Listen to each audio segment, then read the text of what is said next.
ഓം നമോ വിരാട് വിശ്വബ്രഹ്മണേ നമ. എല്ലാവർക്കും ശുഭകരമായ ഒരു വിഷു ആശംസിക്കുന്നു. പ്രിയമുള്ളവരെ, വിശ്വബ്രഹ്മ സമൂഹ മഠത്തിൻ്റെ 15ാമത് സംസ്ഥാന പഠന ശിബിരം കോഴിക്കോട് തളി ക്ഷേത്രത്തിനടുത്തുള്ള നടമ്മൽ ഭഗവതി ക്ഷേത്രത്തിൻ്റെ ഓഡിറ്റോറിയത്തിൽ വെച്ച് 2025 മെയ് 2, 3, 4 തീയതികളിൽ നടത്തപ്പെടുന്ന വിവരം എല്ലാവരും അറിഞ്ഞു കാണുമല്ലോ. വിശ്വകർമ്മജരുടെ ആചാര അനുഷ്ഠാന കലകളെക്കുറിച്ച്, അതിൻ്റെ പ്രാധാന്യത്തെക്കുറിച്ച്, നമ്മുടെ തനതായ രീതിയിലുള്ള കർമ്മ ഘടനയെക്കുറിച്ചൊക്കെ കഴിഞ്ഞ 14 ശിബിരങ്ങളിലുമായിട്ട് കേരളത്തിൽ അങ്ങോളം ഇങ്ങോളമുള്ള വിശ്വകർമ്മജരെ നമ്മൾ ബോധ്യപ്പെടുത്തി വരുന്നുണ്ട്.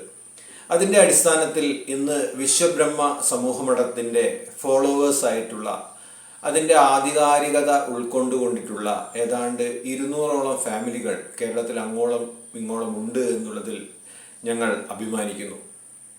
ഈ വരുന്ന ശിബിരത്തിൽ ഏറ്റവും പ്രധാനമായി നമ്മൾ കൈകാര്യം ചെയ്യപ്പെടുന്നത് വിശ്വകർമ്മജരുടെ ആചാര അനുഷ്ഠാനങ്ങൾ കർമ്മ മേഖലയിൽ എങ്ങനെ ആണ് നടത്തപ്പെടുന്നത് എന്നുള്ളതാണ്.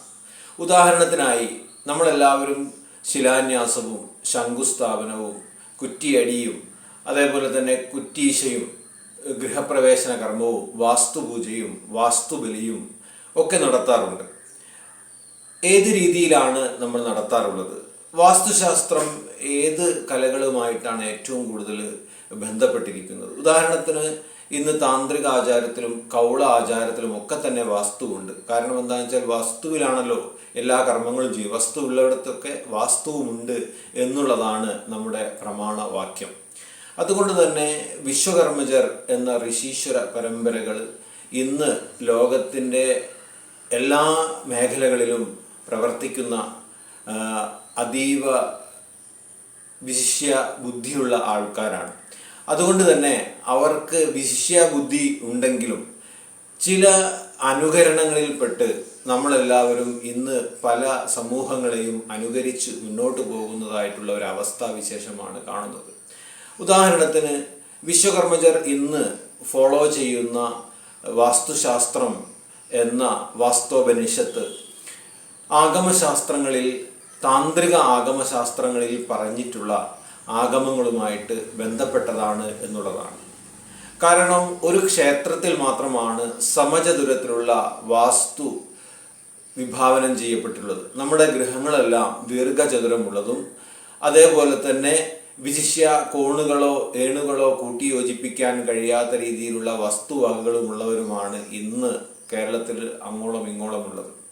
അതുകൊണ്ട് തന്നെ ഇത്തരത്തിലുള്ള സ്ഥലങ്ങളിൽ എങ്ങനെയാണ് വാസ്തു വിചാരം നടത്തേണ്ടത്, എങ്ങനെയാണ് ചിന്തനം നടത്തേണ്ടത്, എന്താണ് അയം, എന്താണ് വ്യയം, അതേപോലെ തന്നെ എന്താണ് വാസ്തുരാശി തുടങ്ങിയിട്ടുള്ള കാര്യങ്ങളെക്കുറിച്ചുള്ള പഠനമാണ് നമ്മൾ ഉദ്ദേശിക്കുന്നത്.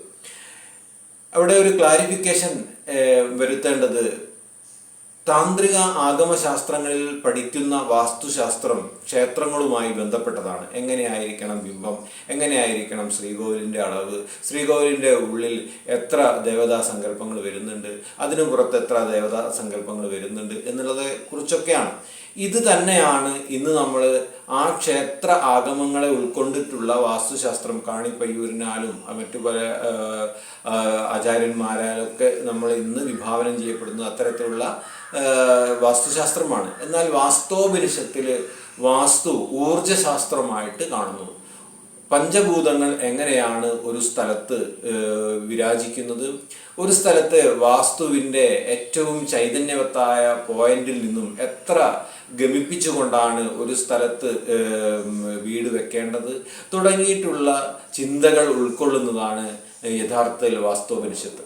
എന്നാൽ ആ ചിന്തകളിൽ നിന്നൊക്കെ മാറിക്കൊണ്ട് കേവലം ചുറ്റളവ് എന്നുള്ള ഒരു കൺസെപ്റ്റിനെ വെച്ചുകൊണ്ട് മാത്രം നമ്മൾ വീടുകളും തലങ്ങളുമൊക്കെ തയ്യാറാക്കപ്പെടുമ്പോൾ അതിന് ചില വ്യതിയാനങ്ങൾ കാണാറുണ്ട്. കാരണം 56:8 എന്ന് പറയുന്ന ഒരു ഉത്തമമായ കണക്ക് വെച്ച് കേരളത്തിൽ അങ്ങോളം ഇങ്ങോളം 1000 ഗൃഹങ്ങളുണ്ടെങ്കിൽ അതിൽ 40% അതിൽ നെഗറ്റിവിറ്റി ഉള്ളതായിട്ടുള്ള ഒരു കണക്കാണ് നമുക്ക് ഇതിനെക്കുറിച്ച് ഗവേഷണം ചെയ്യപ്പെടുമ്പോൾ നമുക്ക് മനസ്സിലാവും. ഇത് എങ്ങനെ സംഭവിച്ചു തുടങ്ങിയിട്ടുള്ള മുഴുവൻ കാര്യങ്ങളെക്കുറിച്ചാണ് നമ്മൾ ഈ ഒരു ശിബിരത്തിൽ ചർച്ച ചെയ്യപ്പെടുന്നത്.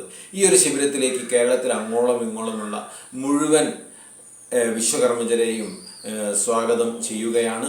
അതേപോലെ തന്നെ വാസ്തു എന്ന് പറയുന്നത് കേവലം ഒരു ആചാര അനുഷ്ഠാനമോ അല്ലെങ്കിൽ കേവലം ഒരു ഭൗതിക രീതിയിൽ പണം സമ്പാദിക്കാനുള്ള ഒരു മേഖലയോ അല്ല. ഇത് ഒരു സമർപ്പിത ജീവിതമാണ്.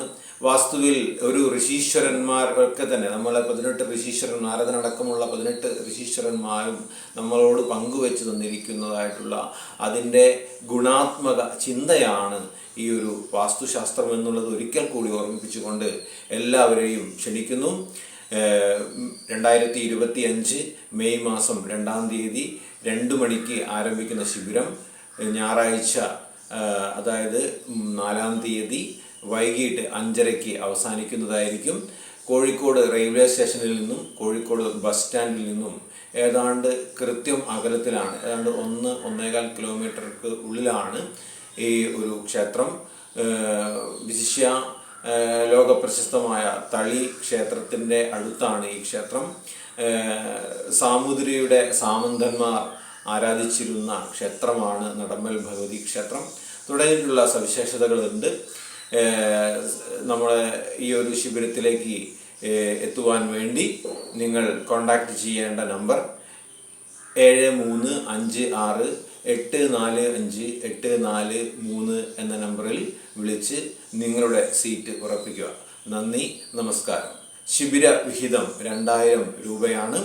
3 ദിവസത്തെ ശിബിരത്തിൽ നിങ്ങൾക്ക് ലഭിക്കുന്നത് 2 പ്രാക്ടിക്കൽ നോട്ടും ഒരു തിയറി നോട്ടും അതേപോലെ തന്നെ പ്രാക്ടിക്കൽ ചെയ്യുവാനുള്ള സൗകര്യവും അതേപോലെ തന്നെ ഭക്ഷണം തുടങ്ങിയ വ്യവസ്ഥകൾ അവിടെ ഉണ്ടായിരിക്കുന്നതായിരിക്കും എന്നറിയിക്കുന്നു. നന്ദി.